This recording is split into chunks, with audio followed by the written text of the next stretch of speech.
first episode of David Fincher month to be a first-time watch. I'm gonna make him an offer he can't refuse.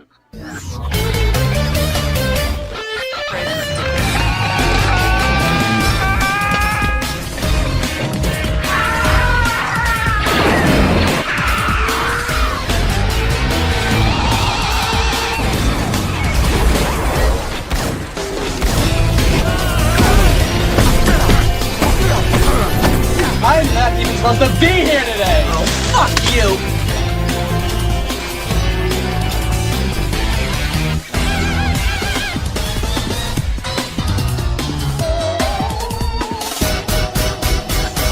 Come on, you want me to drive? You're supposed to be suicidal. Remember, I'll Anybody drive. a drive? Get in the car. Fuck me in the ass. Fuck you, you stupid cunt.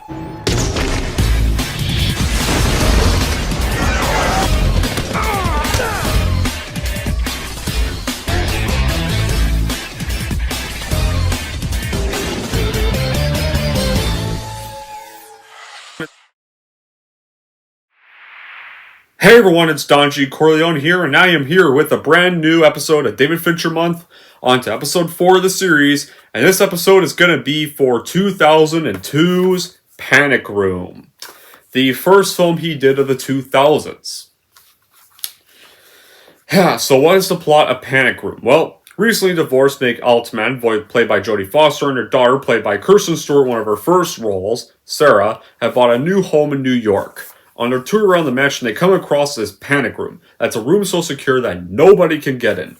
But then when 3 burglars, played by Forrest Whitaker, Jared Leto, and Dwight Yoakam, break in, Meg makes a move to the panic room, but all her troubles don't stop there. The criminals know where she is, and what they require the most in the house is in that very room. Yep. Yeah, so how is Panic Room made? So, this was David Fincher technically 4th feature film following Fight Club. David Fincher and David Coeb brought together this crew of people who they had worked with before, and the house and its panic room were built on a LA Studios lot. When it came to casting Jodie Foster's character, originally Nicole Kidman was going to play her, but she left after her previous injury, so her departure threatened the completion of the film, but Jodie Foster was quick enough to replace Kidman.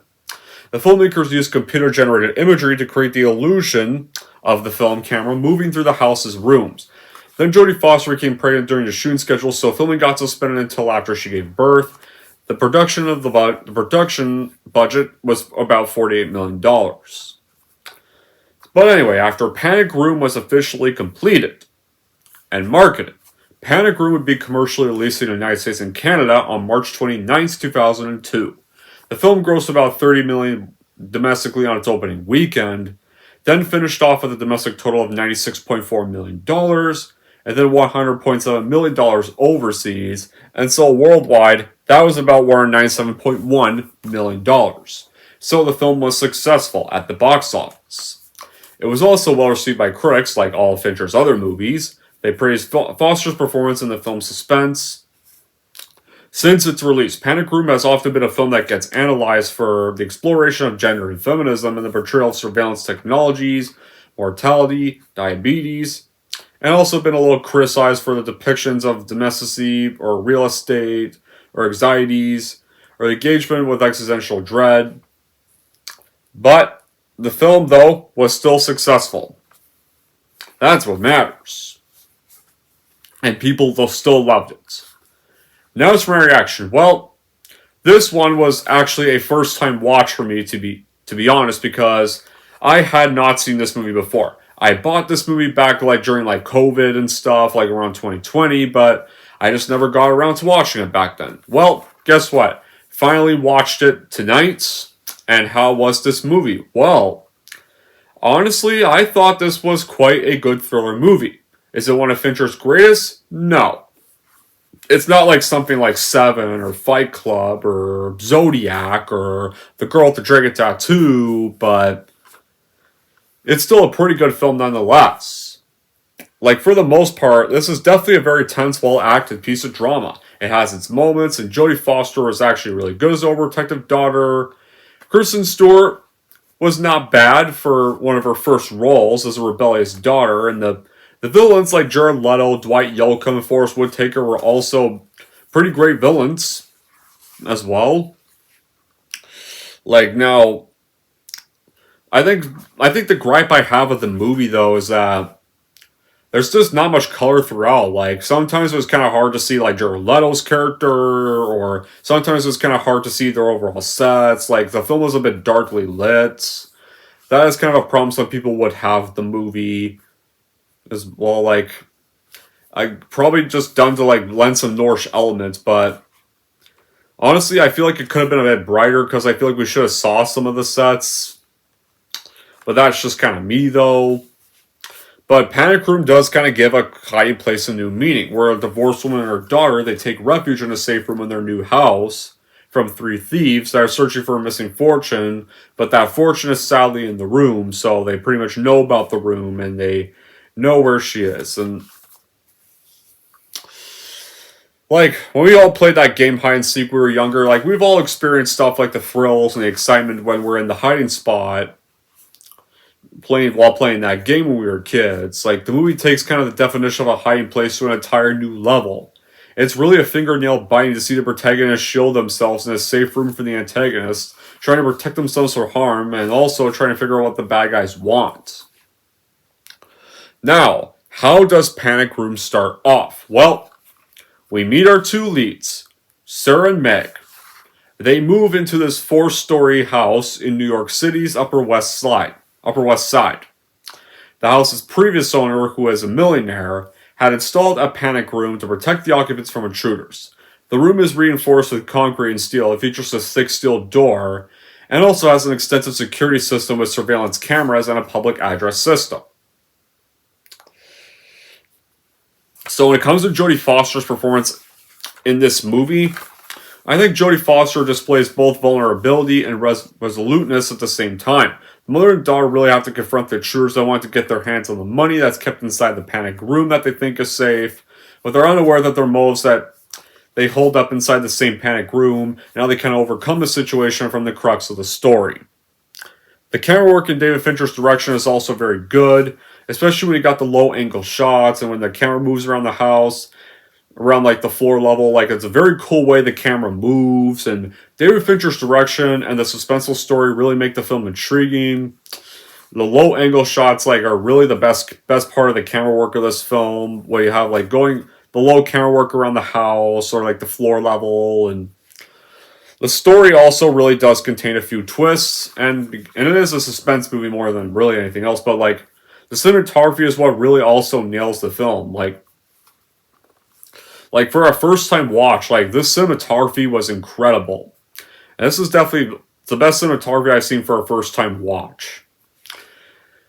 And also with the opening credits of the movie, where sprawl the opening credits all across the Manhattan skyscraper, like the billboards, it's a really great little opening title sequence. Like David Fincher makes some really great opening titles, whether it's Seven or Fight Club or Drink a Tattoo, which will be the next review of David Fincher month, or Panic Room.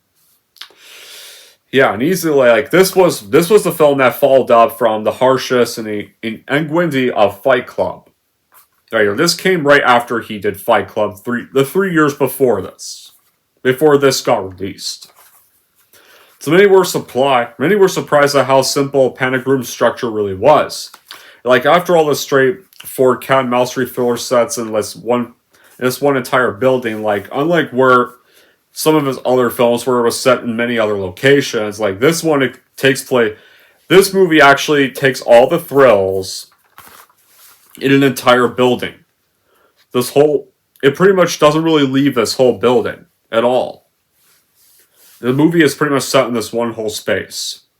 And Fincher really gains the claustrophobia from a large building setting and racking up the tension in every reel. And of course, in spite of the nature of the story, like the film just never sits still either. Like once the action starts, it never lightens up and it continues on. The action never stops at all. So it's really perfect. And the screenplay from David Coep, like it is not. I mean, now it's not a really dark screenplay. The title of this movie may make the movie look dark, but it's not really that dark of a movie. really that's suspenseful, but I wouldn't really say it's dark because, for one, one of the burglars is actually a likable character, and of course, the movie also ends on a very happy note. Surprisingly for a Fincher film, usually most of his Fincher's endings are either bittersweet at best, there's some uplifting, but there's also some unhappy bits of it, or they do end, or sometimes they do end on complete downers, like Seven. His most infamous example of a not happy ending to his films is easily Seven. But like some of the interplay between the three intruders is actually kind of surprisingly pretty entertaining at times, especially like whenever Jared Leto and Dwight Yoakam or any of the three argue over how they're gonna get that money and stuff. Like, but it never loses sight of its thriller heart, and really like it's a tightly constructed character piece. It was kind of like a 5-character story. By 5 characters, there's the daughter, there's the mom, there's each of the 3 burglars. And the real wonder of this whole character-driven study is Meg Altman. Like, it's really easy for the character to be ground out as some, like, heroine, but death-defying, or courage, like, doesn't really mask her as this, like, hero, but she's more of, like, a normal human being, but also a pretty great lead character.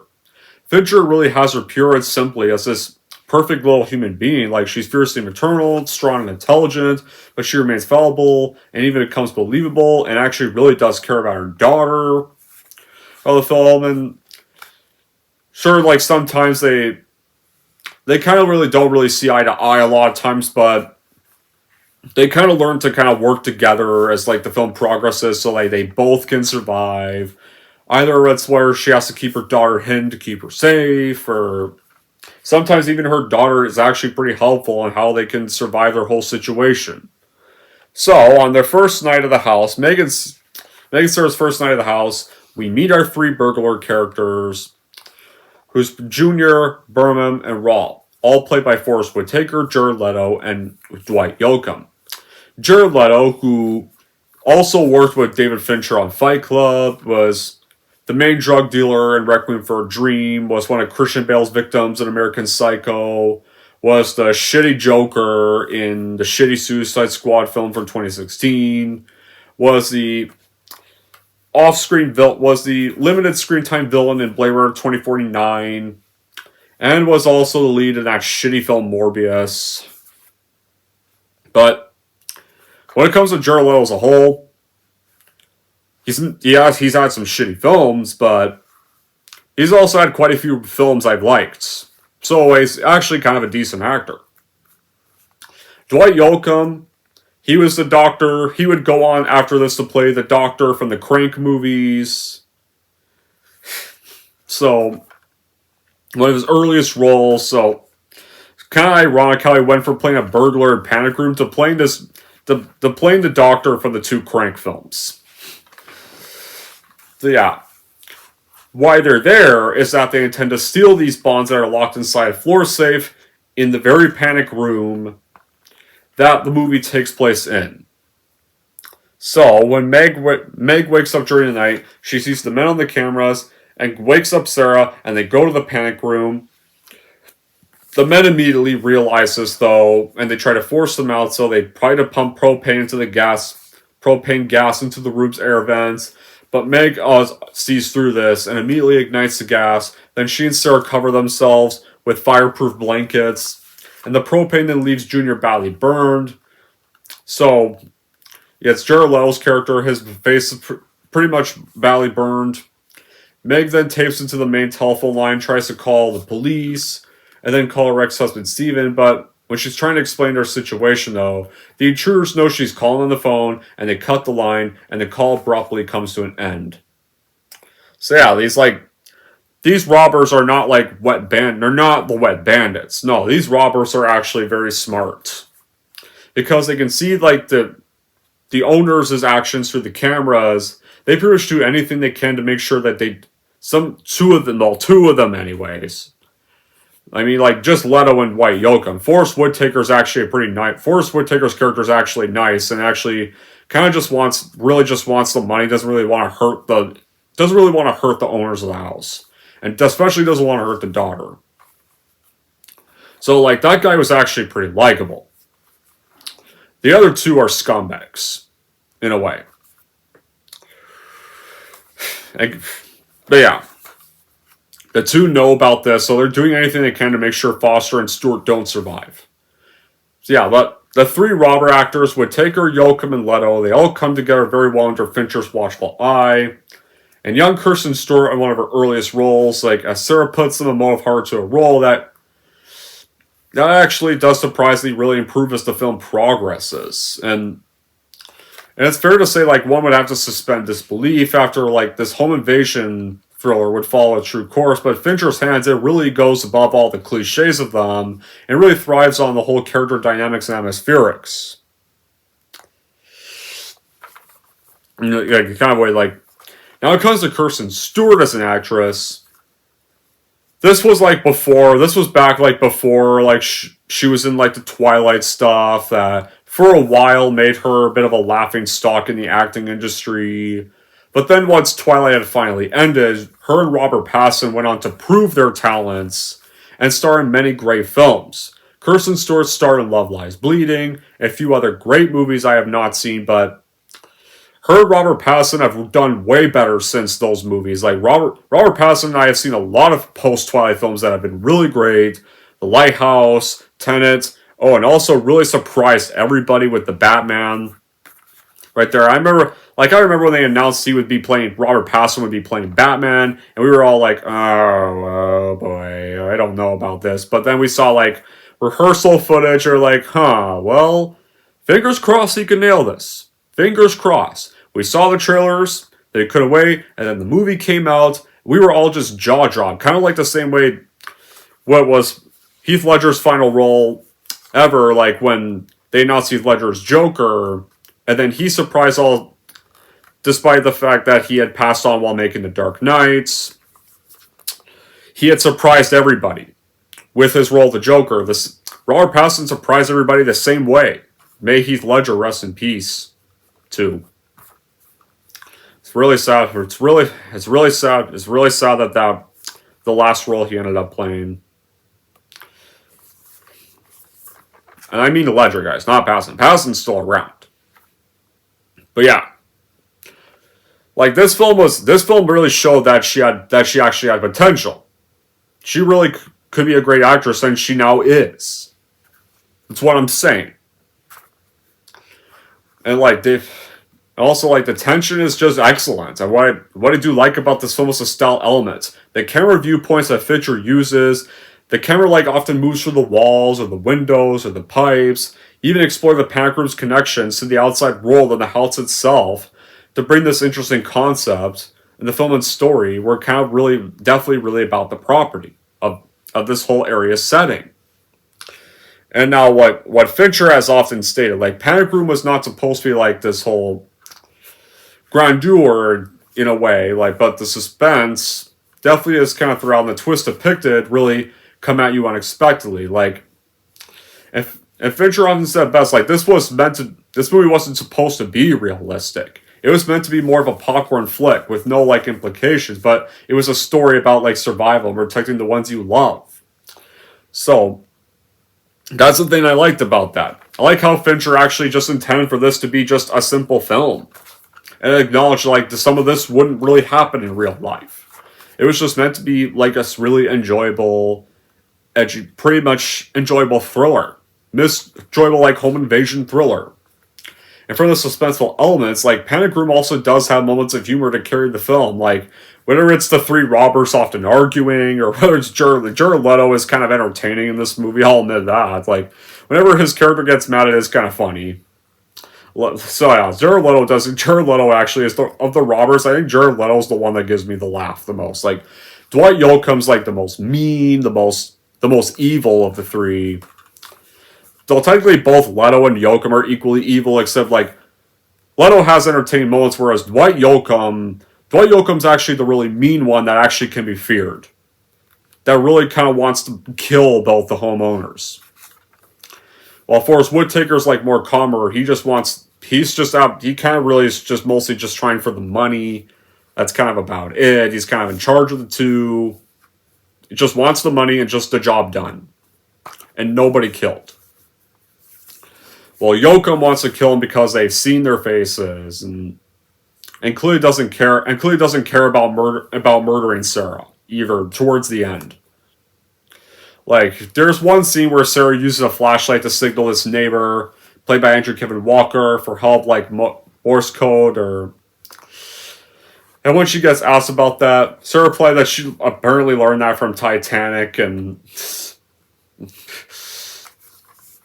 Yeah, so what kind of gets utilized in suspense films, and knowing that the burglars' visitation is not for this like house like party, like their moves is because they're after $3 million worth of bonds. That's surprisingly in the panic room. One of thieves wants to kill someone to get it, and then of course, but after all their attempts to have tried to get into the room failed, Junior decides it's time to just give up on the robbery and lets slip that there's more money in the safe than originally disclosed. So he does try to leave, but Rawl doesn't like this and shoots him and forces Burnham to continue with the robbery. Stephen then arrives and then he gets taken hostage. Rawl beats him, so it makes Meg see on camera. Sarah, who we do learn throughout the movie is diabetic, ends up suffering a seizure because her surges are in her bathroom. So Rawl tricks Meg into thinking that she can leave the panic room. So when she tries to go get Sarah's medication, the men then enter the room with Sarah inside, and then Meg throws the med kit just as Burnham closes the door, and Rawl's hand gets crushed. She pleads with them to give Sarah her medication, and Burnham eventually does that. And then 2 police officers arrive. They follow up on the earlier 9/11 call and complaints from the neighbors. But Meg wants to protect Sarah from getting killed by the burglars, so Meg is forced to convince the officers that everything's fine, and that so the officers leave. So it's pretty much like, yeah, like, these robbers really kind of are threats. Wait, so she has to lie to the police to keep her daughter safe, because she clearly thinks, like, if they find out that they call the cops, they'll kill her daughter, and thinking they'll kill her daughter in payback, so she kind of has to lie to the police, so that these burglars won't kill her daughter. Yeah, at first it seems like, yeah, the police are showing up, these guys are gonna get busted, but they remember, oh no, they got Sarah hostage, they could probably kill her if the wrong move happens, so all hope is pretty much lost in that moment. But Burnham then opens the safe and then finds $22 million in bearer bonds inside. This is like one of those plots that it's not really complicated, and there's not like the shock values of stuff like Fight Club or Seven, but it's still well directed. It's still got the great performances you'd find in a typical Fincher flick. And Panic Room now, after I've watched this movie, I'd say this definitely now has a rewatchability factor. It's surprisingly short for a Fincher movie. This is definitely, honestly, like, this is only like 112 minutes long. Like, that's usually pretty short for a David Fincher flick. Like, it's one of those movies, like, sure, like, maybe it's not like an automatic rush to see, like, rush to watch, like, something like Seven or Fight Club in a way, but it really keeps you glued to the screen, like, when the movie turns on. The action happens within the house, it never leaves the house, or the confined space of the panic room itself. Like, this is also quite a claustrophobic film, and right there, like, it is, yeah, it's in a pretty big house, but, like, most of the film, like, the 2 leads are kind of trapped in this one room they have to try to survive a situation because the robbers, they may seem safe for a house robbery, but these robbers know about the whole room, and they pretty much clearly know these 2 are there through the security cameras. And with the great camera work here, David Fincher does take the camera wherever he wants. Like I love all the, like, once again, I love all the camera shots through, like, the wall and the keyholes and throughout the entire house. Like, it's not just the entire house that gets shown. Like, they have camera goes through the walls and stuff. And Panic Room doesn't also slack on tense situations. Like when Meg or, like, anyone has to kind of leave the room. And you just really feel the nervousness of the whole situation, even when they leave the room, because you think something bad is going to happen. And he also has some good action scenes that are executed pretty well. Sometimes a little exaggerated in terms of reality. As far as kind of being suspenseful, like Panic Room does really pull off a lot of suspense. But now we get on with the finale where after the two cops have left. As the men prepare to leave with Sarah as a hostage, our two robbers left. Meg immediately leads them to an ambush and uses a sledgehammer to knock Rawl over a banister and into a stairwell. Right there, like, at first, like, it seems like Meg's ex has showed up, is about to save Sarah. Burnham immediately replies that they're just taking the money and they're leaving, they're not going to shoot her. But of course the ex sees that Rawl is not going to let her go. So he's about to shoot both of them, but then of course, like, Meg does show up and knocks Rawl over the stairwell. Then Burnham says that he's done, and he flees the house. He's not going to kill them. The injured Rawl then crawls back up, overpowers Meg, and he's about to kill her with a sledgehammer, but instead of, like, automatically just running back, Burnham could just run off and not come back, but guess what? Burnham actually decides to redeem himself here. Right there, and hearing Sarah's terrified screams, he decides to redeem himself, and he goes back, and he immediately picks up a gun and shoots Rawl in the head, and he's dead. And so, but the police have now returned, and they were alerted by Meg's earlier odd behavior, so they all return with an entire army of SWAT. They search the house, and they find Burnham, and they apprehend him. To be honest, I kind of wish Burnham did manage to successfully leave after he saved them. I feel like that should have just been allowed to happen. Like, maybe he just got to leave. In a way, just like maybe just flee New York and yeah, maybe just flee New York. Like, I kind of wish he didn't end up going to jail in the end, because like Burnham is actually a pretty nice character. In a way, like, I feel like it would have been better if he had escaped out. Maybe if he had saved them and then he escaped. And then he just never came back to New York again. He just went on the run. I kind of would have liked that better, to be fair, but at least the two other robbers are dead, and at least Meg and Sarah are safe. So the last scene we have is where it's a few days later, and Meg and Sarah are now finding a new home again, and this time a smaller home, and they've recovered from their ordeal. They're in Central Park, they're looking at the newspaper, looking for a new home. They've gotten over what they went through, and that's how Panic Room ends. And it's like, yeah, it actually surprisingly ends on a pretty definitive note. And that's rare for a David Fincher film. Rawl and Jr. are both dead. Burnham redeems himself, but sadly ends up still going to jail. And Meg, Steven, and Sarah all survive. Meg and Sarah then look for a new house. It's over like that. So it's nice to see a David Fincher film actually end on a pretty satisfying note, rather than a bittersweet one or an unhappy one. Because that's how Fincher stuff usually ends. This is one of the few that has a happy ending, so that's nice to see the lead triumph. Or Fincher let one of his leads triumph for a change. So at least like Fincher's willing to do a different ending right here. That's something a lot of downer ending directors fail to understand. Specifically, today's world, Ari Aster, who's done 3 downer endings 3 times now, and doesn't want to try. If only Ari Aster could actually try having the lead actually win for a change. Can you just do? Can that guy just do that for his next movie?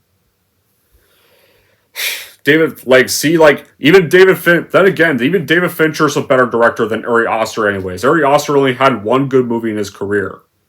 David Fincher started off with a bad movie, but the difference is he got better.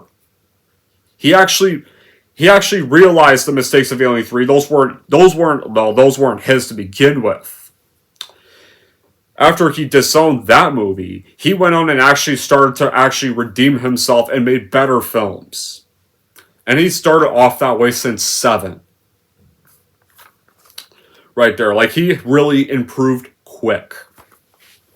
And he got better and better as his films have progressed. And this film actually did a different kind of... And yeah, he wasn't really a happy ending person, but this movie actually did something different. It was... This actually ending on a more satisfying note was unique. So see, at least this guy is creative and original. Right there. Now, does Panic Room have bad qualities? Oh, another thing, like David Fincher's downer endings are even better written than Ari Aster's downer endings. Like, I'll take Fincher's downer endings because they work. And there's a reason for when he doesn't have a happy ending. But now, does Panic Room have bad qualities? Well, I have mentioned in the beginning, the lighting is a little bit dim at times. Like, sometimes on Jared Leto's character, the lighting on Jared Leto's character is a little dim at times, so it's kind of hard to really see his character. It's hard to really see Junior at all, so I feel like some better lighting could have been improved here. Now, when it comes to the ending, it's satisfying, but I don't think you needed to have Burnham go to jail. In a way, like, I feel like you should have had at least a decent ending, too. Yeah, he saved some, but, like, him fleeing New York would have been a better ending for him.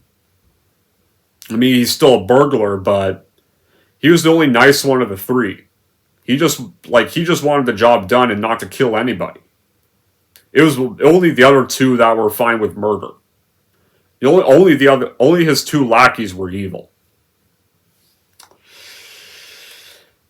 Like, and, well, yeah. And, there's times when, like, Foster and Stewart do kind of argue a bit too much sometimes throughout the film. But knowing their predicament, it can be kind of understandable. And the story does kind of move a little bit slowly, but it is necessary because, well, it's necessary though, because, like, the Robbers' plan got disrupted by the presence of Jodie Foster's character that moved into the house. They clearly thought the billionaire still lived there. So they had to kind of think and improvise how they were going to still get their money. Other than those, I still enjoyed Panic Room, and it's still worth buying, definitely. So in the end, Panic Room, it's not as phenomenal as some of Fincher's other works, but it is worth buying for the collection of his you have on your shelves. Anyways, guys, that's it for my review of Panic Room. If we're in a great Panic Room, here's how I'm going to rank this movie. So overall, if you are interested in seeing David Fincher do a claustrophobic thriller movie and see a tight space film from his, then totally watch it by Panic Room for your collection, no doubt. And if you're wondering how I'm going to rate Panic Room, I'm going to give Panic Room an 8 out of 10. There we go, guys. That wraps up my review for Panic Room. So, what's going to be the next episode of David Fincher Month? Well, our next episode is going to be... Oh, yes. I'm excited for this episode. Easily, what is his 3rd best movie yet and one of my favorite films of all time.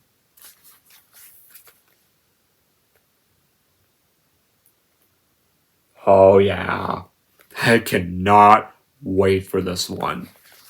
I'm excited to talk about that one. And until then, guys, that'll be it for this episode. Thank you all for watching. If you like this and want to see more, don't forget to like, subscribe to Don G. Corleone.